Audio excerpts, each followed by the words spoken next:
This translation, having known by way of experience the seven kinds of Dharma called factors of enlightenment, which destroy all suffering of beings who wander through the samsara rounds of rebirth, which defeat the army of Mara, the evil one. The excellent person were liberated from the three kinds of existence. They have reached Nirvana, where there is no rebirth, aging, disease, death, and danger. O good people, let us recite this Bojjhangha Sutta, which is endowed with the aforementioned attributes, which give not a few benefits, which is like a medicine and mantra.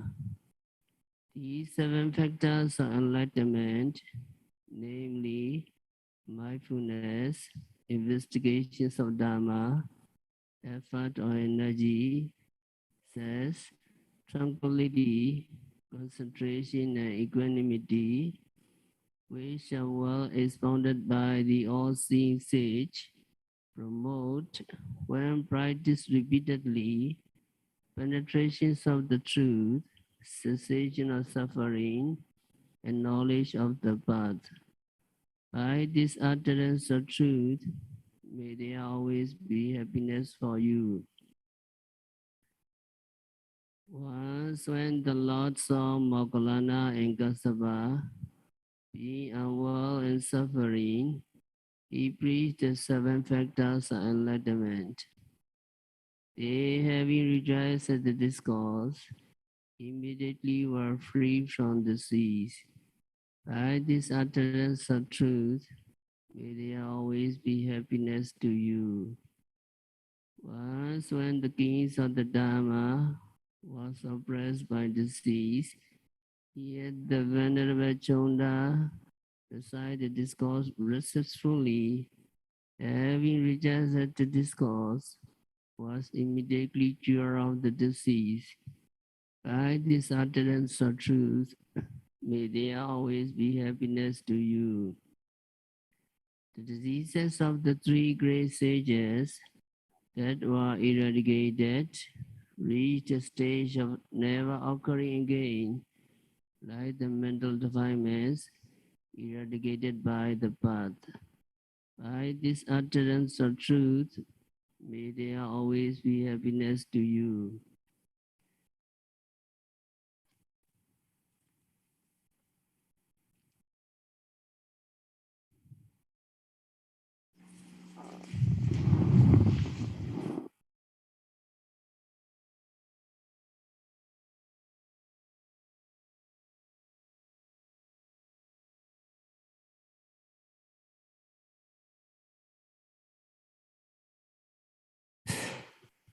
So P.T. Sambhojjhanga, contemplating the admirable qualities of the Buddha, you may develop pity.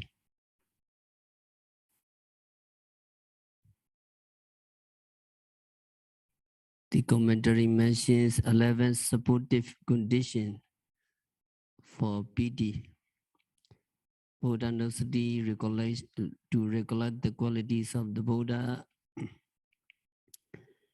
Dhamma knows to recollect the qualities of the Dhamma.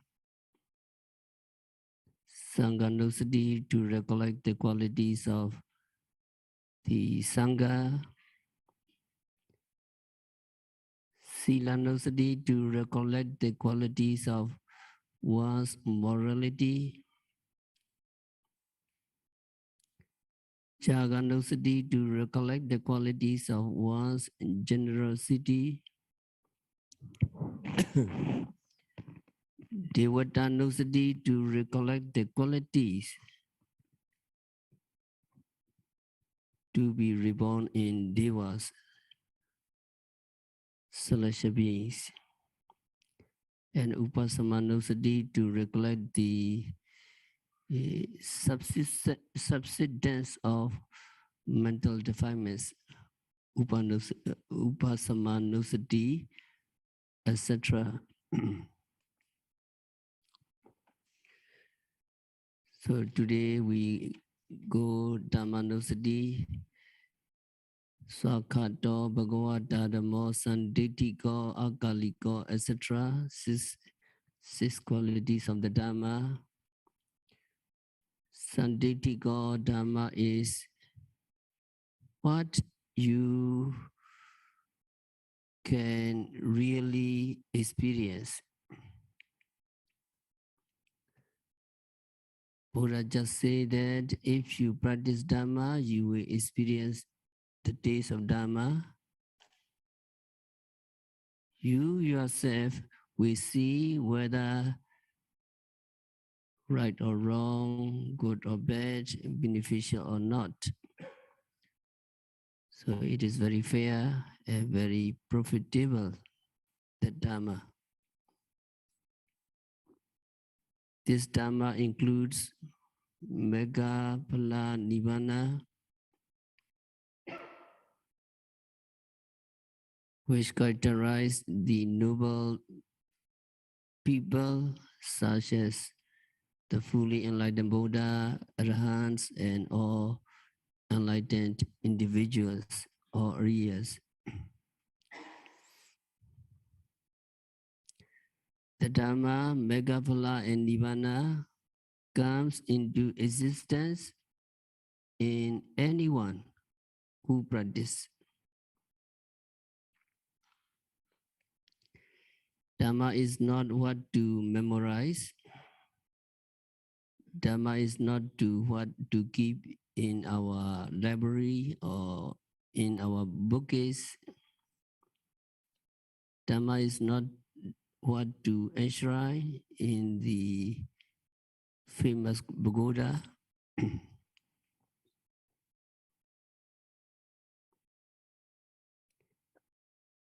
Dhamma is what comes into existence in you when practiced, but not otherwise. Dhamma books in the library, Dhamma books in the bookcase are records or documents of teaching. They are all about the guidelines on how to practice. Very complete teaching, Pali text, Atthakatha and Dika, commentary and sub-commentaries. So if we practice Sila, Sila virtue will come into existence in us.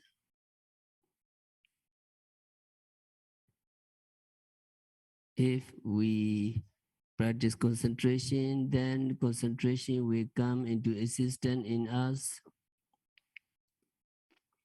If we develop mindfulness, then vipassana insight knowledge will come into existence in us.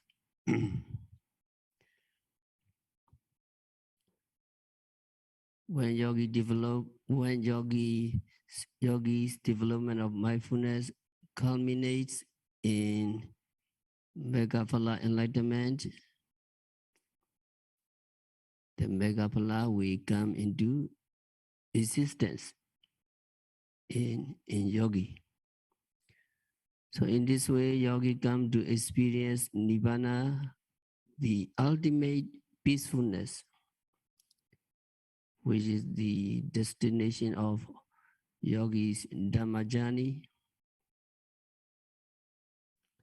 So recollect this quality of Dhamma that characterize Ariya Pukla, noble ones.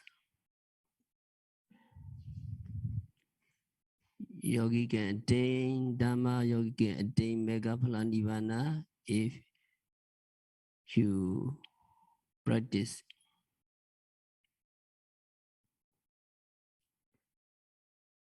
So this quality, Sanditika, very clear. Dhamma is what you can really experience if you practice. So it is very inspiring to recollect this quality of Dhamma. Yogi will feel joyful and delightful if you consider deeply. Thanks to my paramis, perfection I have been accumulated in my previous life. Now golden opportunity to practice Dhamma is coming to me. It is so fortunate.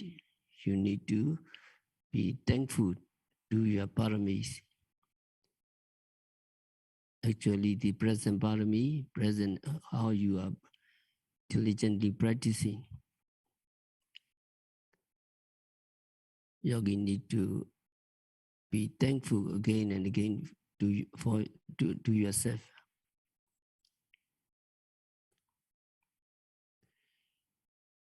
Another quality is akaliko. The Dhamma brings its benefits in no time.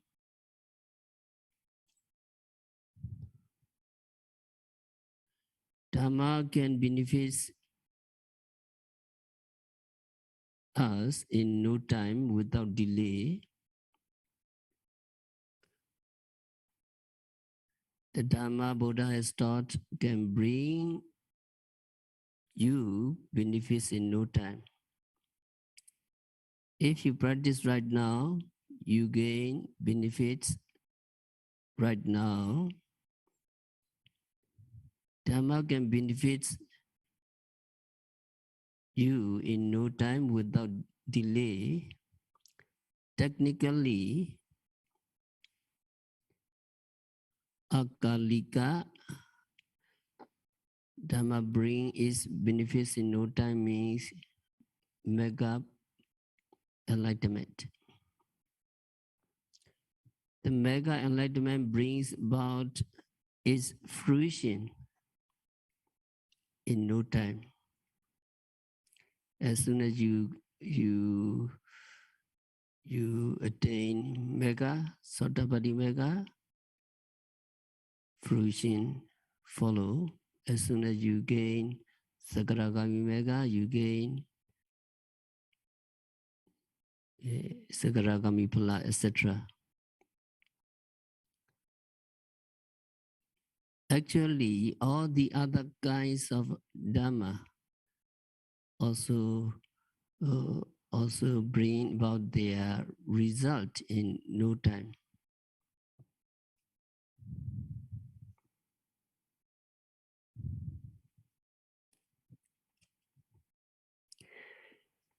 If you practice Sila right now,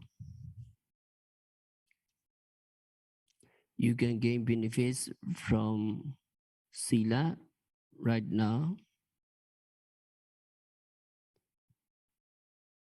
Or you observe 8 precepts, and for the Sangha, Samnira, and nuns, and also Sangha, they have their Sila. By observing Sila, they can gain mental purification, gratification, freedom from blame, and acquisition of reputation, etc. And if you practice Samadhi, concentration, you can gain benefits right away, such as stability of mind, tranquility, calmness, and happiness, etc.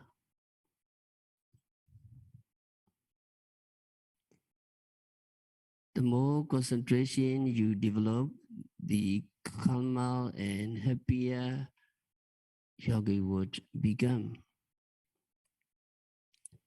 Now you are practicing Vipassana meditation diligently. If you practice Vipassana moment by moment, you can distinctively see Namarupa psychophysical phenomena. You see their impermanence, you see their unsatisfactory nature and non-self nature. And you can experience nirvana when you accomplish your practice.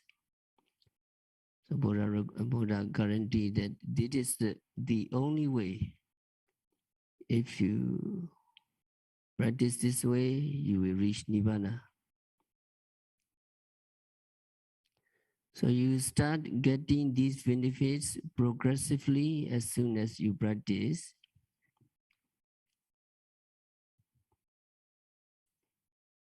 These benefits are available in this very life without delay.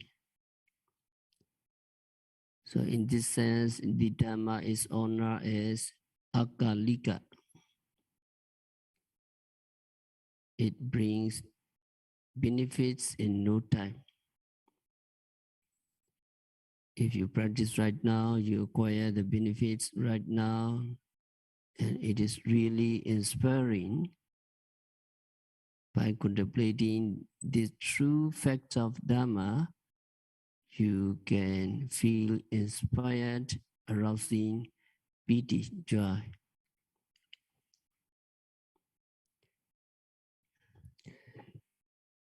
And also Vipassana meditation and Metta meditation you practice in this retreat, and what benefits you can gain by practicing loving kindness. Loving kindness or metta is one of the 4 subjects of meditation. It is called Brahma Vihara, divine abiding. Some samatha meditators, they practice metta meditation seriously. But we practice metta as one item in our daily schedule. Loving kindness or metta is defined as that which is solvent, which adheres.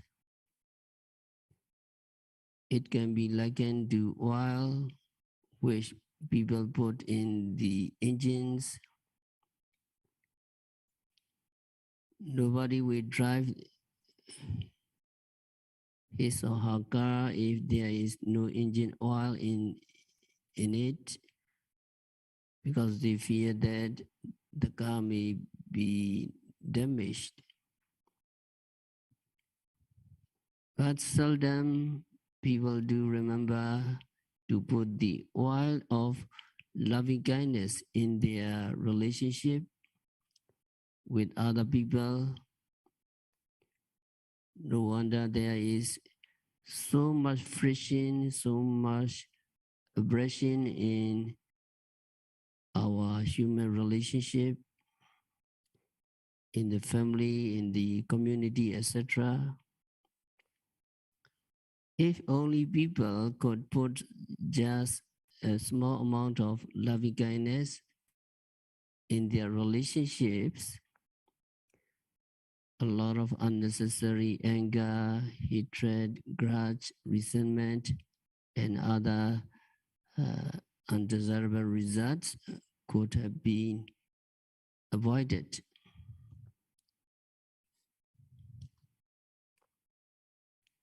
So metta is a wholesome desire for the well-beings of all beings. It is a desire which is not associated with lust or craving or attachment, but a pure good intention for all beings to be healthy, happy, and peaceful. When metta is in your hearts, you feel peaceful, and then vibration of peacefulness reach out to those beings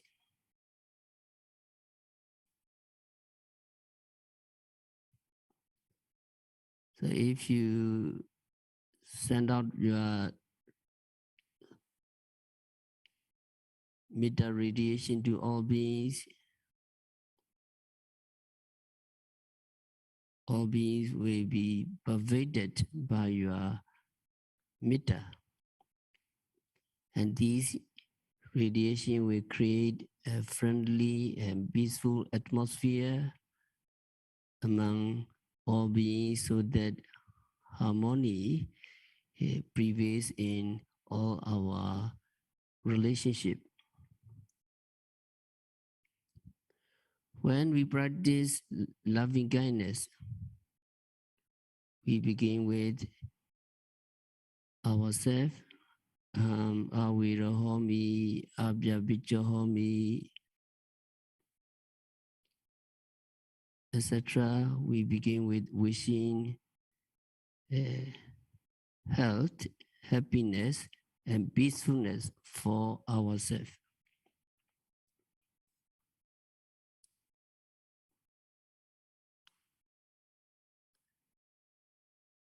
And also when we radiate loving kindness, we need to be aware of Namarupa because all the yogis are mainly Vipassana practitioner.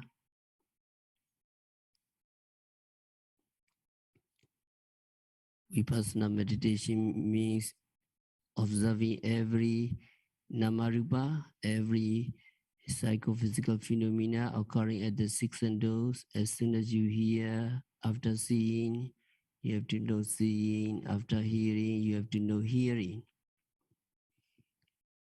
Now, when you start to radiate metta, desire to send metta, desire to radiate,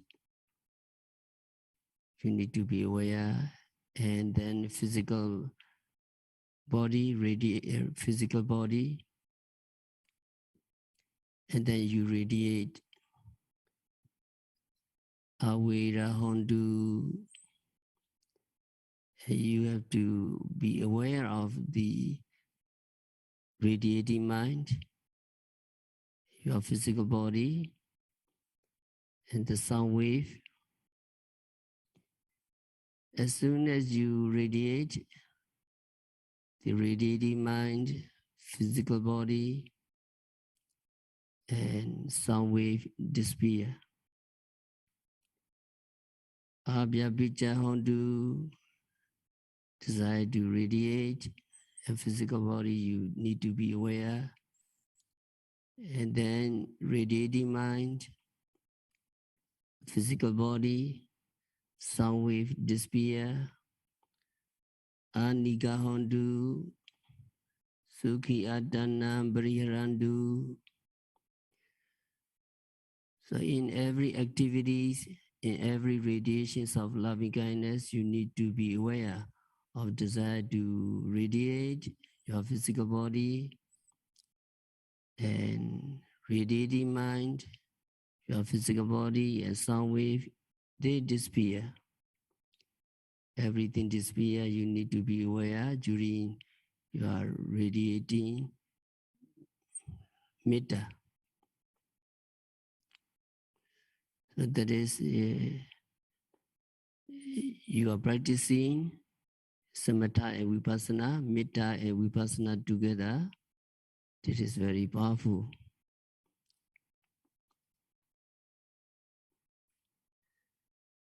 So first you need to radiate metta to yourself. Awirahomi, may I be free from enmity and danger. May I be free from physical and mental suffering.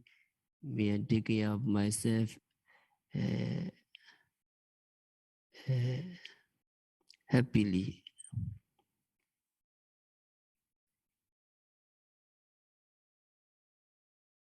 So radiating metta, wishing for yourself to be healthy, to be happy, etc., is not to be interpreted as selfishness. It is not out of selfishness that we wish health, happiness, etc. for ourselves, but to take ourselves as example so that we can send this radiation to other beings. Just as I want to be healthy, just as I want to be happy and peaceful, so my parents, my teachers, my relatives, and all beings want to be happy and peaceful.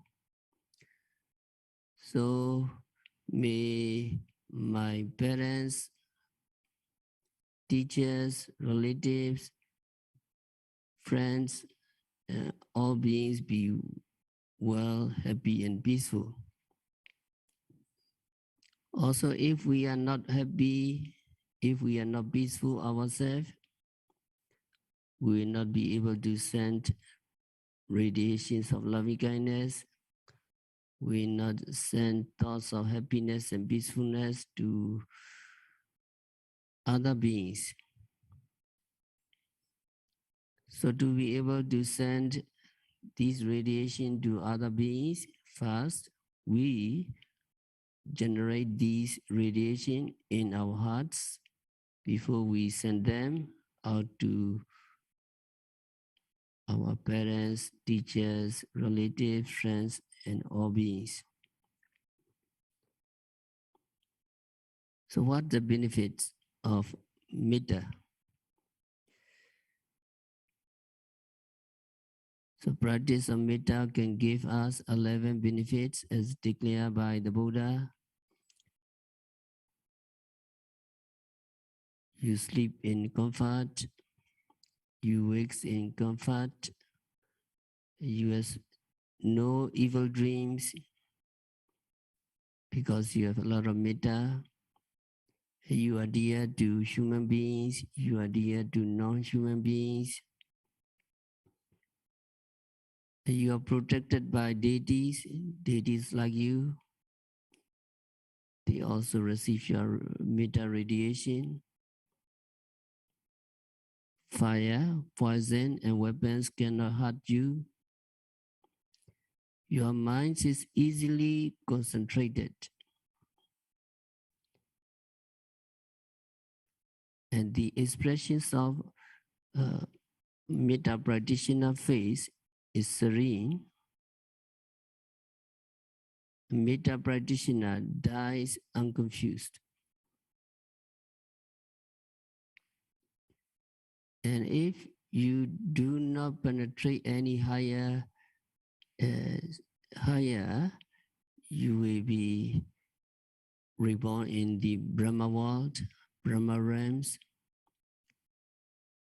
That means if you practice seriously, Avira Hondu, Abhyapicha Hondu, Anika Hondu, Sukhi Adana Briharandu. May you be free from enmity and danger. May you be free from physical and mental suffering, etc. So these phrases are the tools to gain jhana. If you attain jhana, you will be reborn in the Brahma realms. So to enjoy these benefits in the practice of vipassana, intensive vipassana meditation, we practice metta, loving kindness. So that is also the benefits of the Dhamma, Akalika.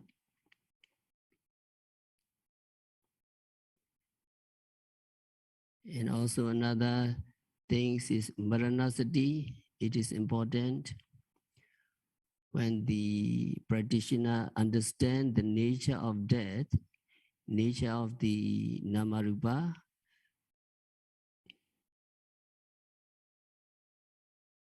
yogi is so urgent to practice.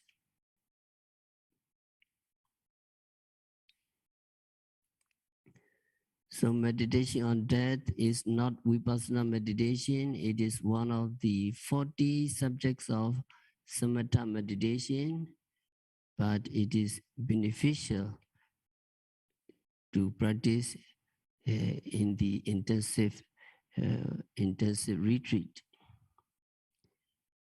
And when Buddha asked these people to practice, Buddha said, you should reflect in this way.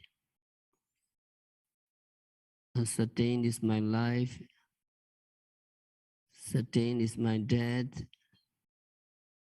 I shall surely die. Why we die? Because we already born. If we born, we will die. Very sure. We are waiting to die. Death will be termination of my life. Life is unstable and death is sure. So that is how we are taught to practice recollections on death.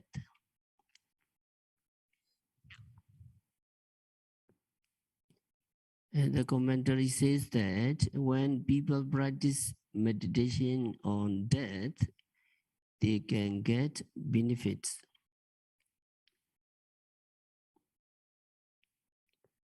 Now people do not practice meditation on death.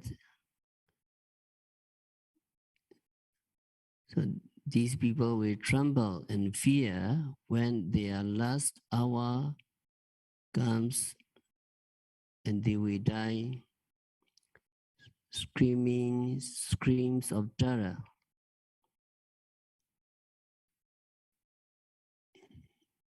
It is like a man having no stick when he see a snake.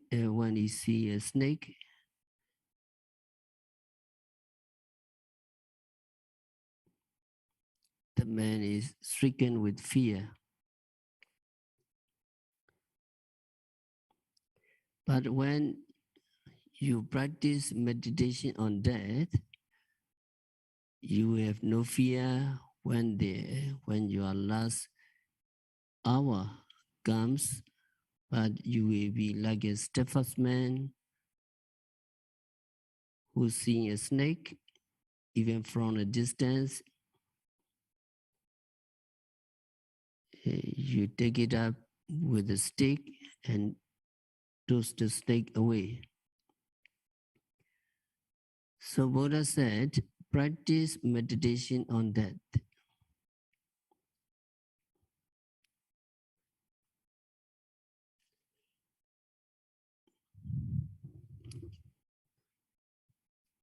It is raised that when we practice meditation on death, we lose fear of death, not altogether, but we lose some fear of death. That is because when we reflect on death, many times we become familiar with this experience.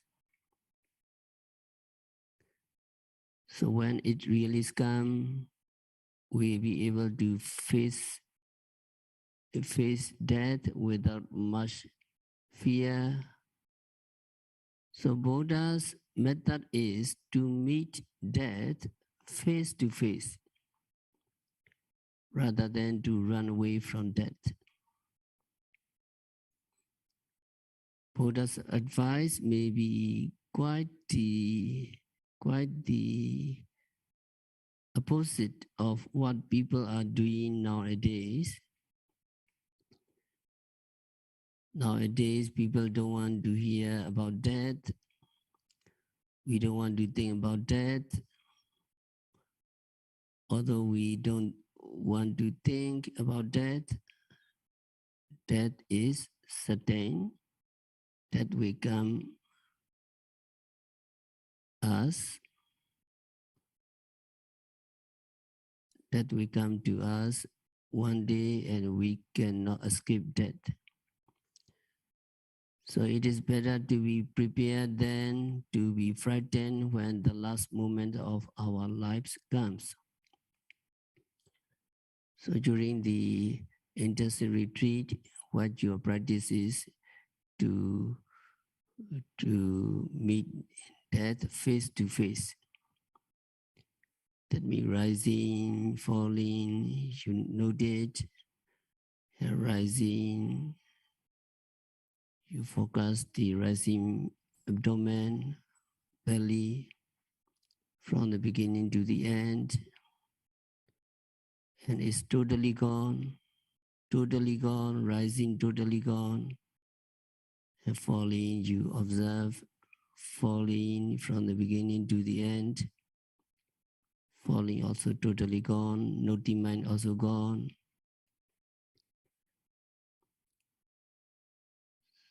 So when we practice meditation, you can see that kinds of nature empirically. Nature is very clear. When yogi reach the Bojjhangha stage, very clear, dissolving, disappearing. So these are the results of the Dhamma, other Dhammas, and many benefits are there. So another outstanding characteristic of Dhamma, we need to continue. The features of Dhamma is self-reliance and self-responsibility. You know, the Buddha taught the law of karma. The law of karma is good karma brings good results and bad karma brings bad results. That means if you do good karma, you will get good results, and if you do bad karma, you will get bad results. So you have to rely on yourself to get good results. You alone are responsible for these good results or for bad results. So you don't have to blame other people for the bad results. If you see bad things because you have done bad deeds in the past, so we don't have to blame other people for the bad results we get. And actually, we have to thank to ourselves for getting good results, because we have done good in the past and then we get good results. So in Buddhism, in Dhamma, self-reliance or self-responsibility is an important factor. Buddha wanted us to rely on ourselves and not rely on others. It is against what we all want to do. We don't want to make effort ourselves. We want to rely on some other person. We don't want to practice meditation. If we get result from Buddha and other areas,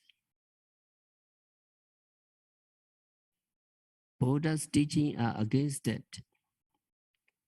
Buddha declared that his teaching are going upstream against the stream and not going with the stream. So we have to make effort ourselves.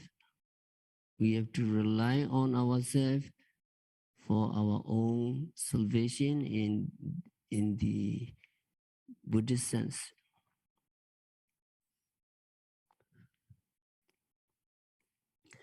Not long before he passed away, Buddha advised his disciple with these words: live with yourself as an island. Live with yourself as refuge and have no other as refuge. Take yourself to be an island. Take yourself to be a refuge. Do not take any other person or do not take any other things as refuge. Then he continued, live with the Dharma as your island, live with the Dharma as your refuge, and have no other as refuge. First, the Buddha said to live with yourself as an island or refuge, to live with ourselves as an island or refuge really means to live with Dhamma as island or to live with Dhamma as refuge.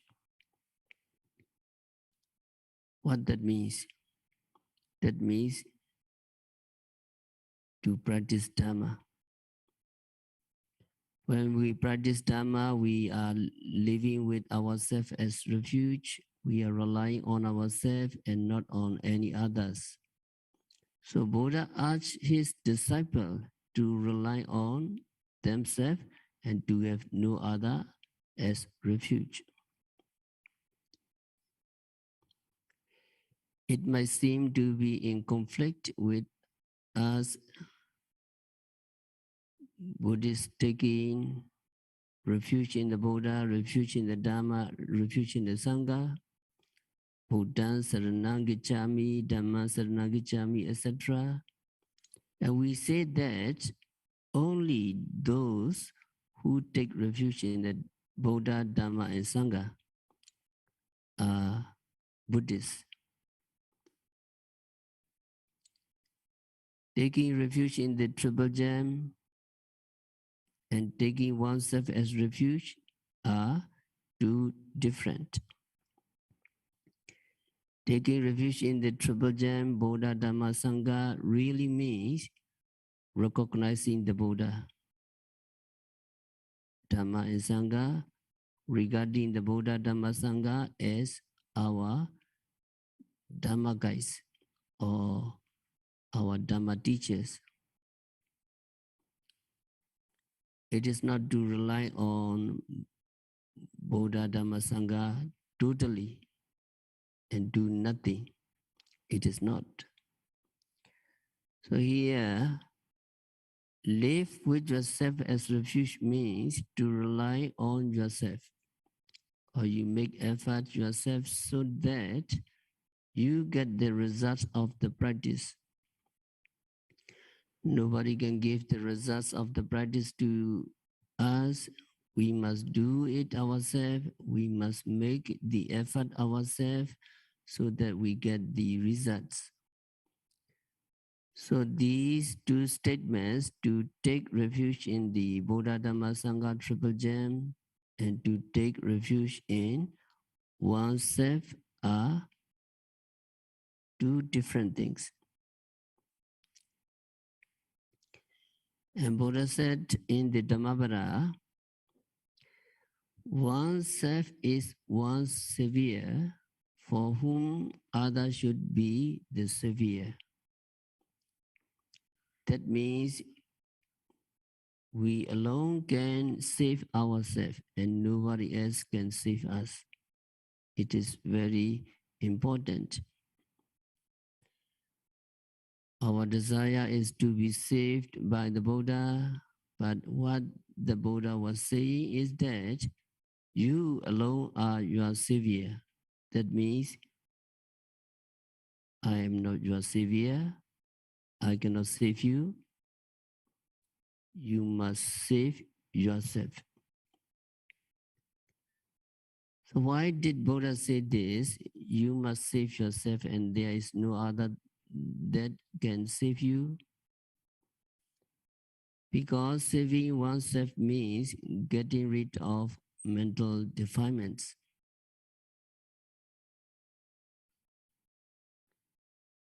To get rid of our mental defilements,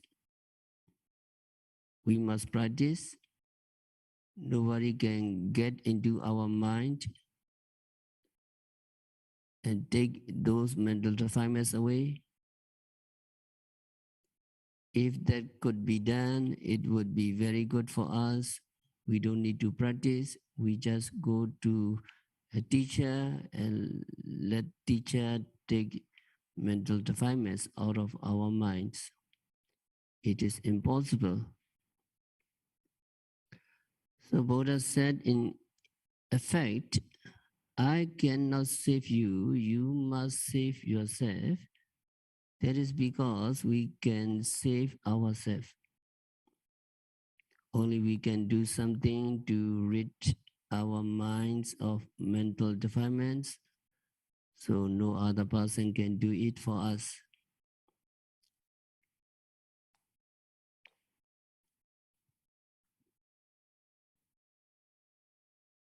There are people who criticize Buddhism.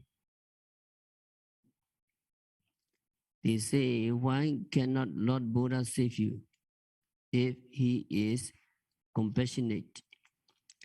If he possesses great compassion, Mahakaruna, why Buddha cannot save you?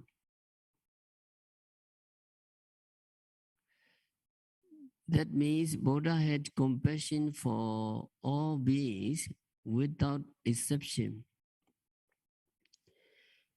Buddha did not save beings simply because it was impossible to save other beings.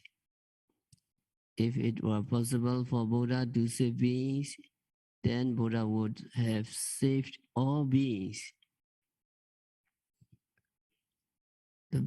The very purpose of making aspiration for Buddhahood and trying to become a Buddha is to save beings.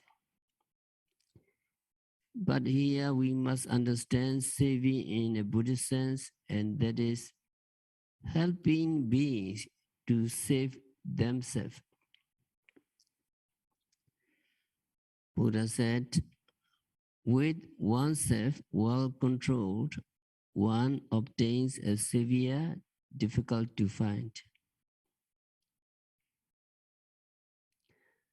So if you want to get a savior who is difficult to find, you must control yourself. You control your senses, ear, nose, tongue, body, and mind. That is according to Maluja Buddha. When see, you have to know seeing, etc. So when your senses or your faculties are controlled, then you have found a savior who is difficult to find. That means you have become your own savior. In another verse, Buddha said, by oneself is evil done, by oneself is one defiled, by oneself is evil left undone, by oneself is one purified. So evil or akusala is done by oneself. And so oneself is defiled by oneself. We define ourselves when we do evil. By oneself is evil left undone. When we abstain from doing evil, when we abstain from doing akusala, then by oneself is one purified. We purified ourselves. So defiling and purifying depend on ourselves. We can define ourselves, or we can purify ourselves. So we cannot defile another person, or we cannot purify another person. So Buddha said, purity and impurity depend upon yourself. No one purifies others. This we must keep in mind. Purity and impurity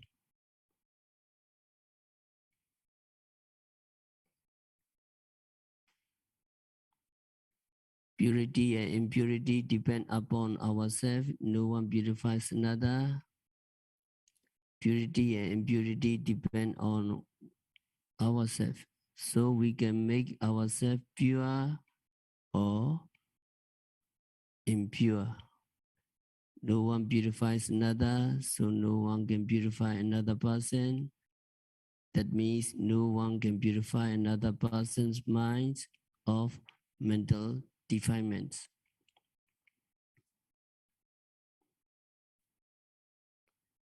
So these are some outstanding characteristics of Dhamma. So Dhamma is akalika. Akaliko, the Dhamma brings its benefits in no time. So we have to recite the qualities of Dhamma. Open your retreat manual.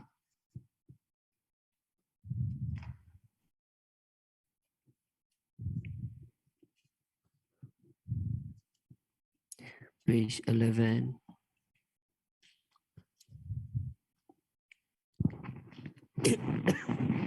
Can you follow me? Swakado Bhagavata Dhammo Sandaitikam Akalikam Ehi Pasikam Opaneyikam Pajatam Vedidabo Venyuhi. English translation, follow me. Well expounded is the teachings of the Buddha. Self-evidence can be experienced by oneself. Immediately beneficial here and now without delay. Worthy to invite one to come and see through empirical knowledge. Worthy to keep and carry with oneself. Worthy for wise people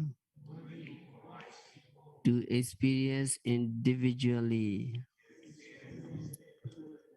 So these are the Dhamma qualities. We will continue next time. We have to stop our discourse for today.